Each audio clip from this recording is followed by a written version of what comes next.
Hello বন্ধুরা, আজ খুবই সকাল সকাল উঠে পড়লাম। তো তোমরা কেমন আছো? সকলে নিশ্চয়ই ভালো আছো। আমি আজকে একটু সকাল সকাল উঠেছি মাঠের কাজে। মাঠে অনেক কাজ ছিল, যেহেতু আমাদের শীতের সময় এই সময় একটু গরমে ধান চাষ করতে হয়। তো আমাদের এই জমিতে যখন ধান চাষ করতে হয়, ধান চাষের আগে কিন্তু আমাদের প্রচুর পরিমাণে একটা কাজের চাপ থাকে। তো খুব সকাল সকাল উঠে জমির যে লেভেলটা করতে হয় ধানের যে বীজ ফেলার জন্য, তো তোমরা সবাই নিশ্চয়ই দেখতে পাচ্ছ।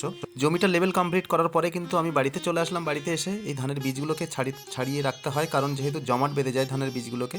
তো এই বীজগুলো না সুন্দরভাবে ছাড়ালে কিন্তু দলা দলা হয়ে মাটির মধ্যে পড়বে, এতে বীজটা ভালোভাবে গাছটা উঠবে না। এই জন্য খুব সুন্দর করে যত্ন সহকারে কিন্তু এই বীজটাকে এক একটা করে ছাড়াতে হয়। বীজটা সুন্দরভাবে ছাড়ানো আমার কমপ্লিট হয়ে গেছে। তো আমি এবার মাঠের দিকে যাব। এবার মাঠের দিকে ওঠার জন্য প্রস্তুতগুলোকে আমি একটা গামলার মধ্যে নিয়ে আমি সোজা কিন্তু মাঠের দিকে এগিয়ে যাচ্ছি।